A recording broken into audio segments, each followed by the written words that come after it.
Je vais répondre à Marie là, qui a eu des problèmes. Oui.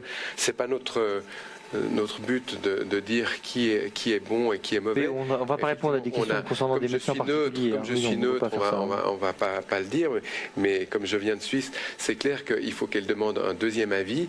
On a tous des problèmes en chirurgie, quelle qu'elle soit, et je pense que si il y a une incompréhension avec un chirurgien, etc., c'est de discuter avec lui en premier lieu, et ensuite de demander un deuxième avis et de voir ce qu'on peut faire pour réparer. Notre travail, c'est que le patient, à la sortie de l'opération, soit content. C'est notre but.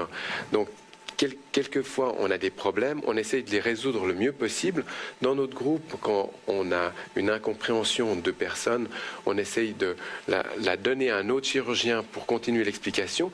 Mais surtout, le but, c'est que vous soyez à la fin du processus du laser, que vous soyez contente et qu'on arrive à réparer ou à améliorer votre vision. Et tous les chirurgiens qui font de la chirurgie de la réfraction sont formés pour.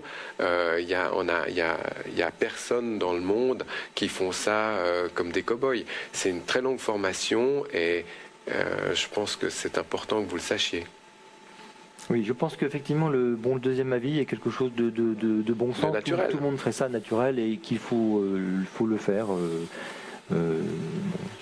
C'est du bon sens. Il faut pas Voilà, Marie disait, donc elle nous disait mauvais résultat. Bon, bien sûr, tous les résultats ne sont pas parfaits, hein, bien entendu, mais on ne sait ni son âge ni rien, on n'a aucun renseignement, donc on ne peut pas donner d'avis d'expert à ce dossier. Mais effectivement, on lui propose, on lui conseille d'avoir un deuxième avis. Effectivement, c'est une solution. Il y a sûrement quelque chose à faire. Faut pas, en chirurgie réfractive, c'est rare qu'on soit dans des impasses, disons les choses. Hein. C'est vrai quand on n'a pas de complications anatomiques, quand il n'y a pas eu justement de choses d'infection, d'abcès, de plis, enfin de choses qui sont un peu plus anatomiques. Quand c'est réfractif pur, ça veut dire que c'est un problème de lunettes.